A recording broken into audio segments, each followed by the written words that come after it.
કિતમાં મારું એંતરી જે નમ્યા હોમાં પડે એને પારું અરે હા અત્યારે મેં ખેતરમાં પાણી વાળવા આવી જશે અમારા કિસ્મત અમારા બાપુજી સામે છે અને હા આ તમારી વારી સાક્ષી આજે અમે ઘઉં પાણી વાળવા આવી જશે જો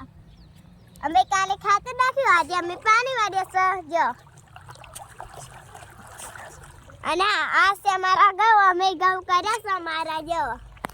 તો ફાઇનલી મિત્રો આજે અમે સાક્ષી એમ બધો આવી ગયો છે ખેતરમાં તો તમે જોઈ શકો છો અત્યારે અમે ખેતરમાં ઘઉં કર્યા તો પાણી વાળીએ છે અમારા બે દીકરીઓ આવી ગઈ સાક્ષી અને કિસ્મત તો તમને બધા જો બાપુજી સામે છે જો ઘઉં સાક્ષી આ દોરું દોરું શું હતા ને ખબર કયું પક્ષી છે શું કહેવાય ને બગલા બગલા જો સાક્ષી આજે તમને બગલા બતાવ્યા પણ બગલું આ સાક્ષી પાણી આવી ગયો જો પાણી તો અત્યારે અમારે જો પાણી વાગ્યા છે જો સામે આરતી પણ અમારી એ આ ડબલો હાથમાં લઈ બાપુજી આરતી આવી અને હું તો ખેડૂતની દીકરી એટલે તો ખેતી કરવી પડે પકવવું પડે સાચી વાત કરી તો મિત્રો ઘઉં આવા છે અમારા અને કોણ કોણ ખેતી કરે છે એ કોમેન્ટમાં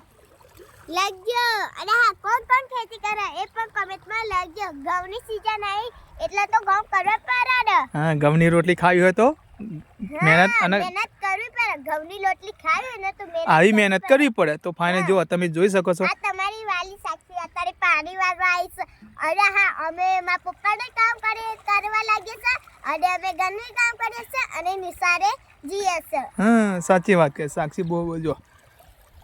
તો કોમેન્ટમાં લખજો કોણ કોણ ખેતી કરે છે હા ભૂલતા નહીં જય જવાન જય કિસાન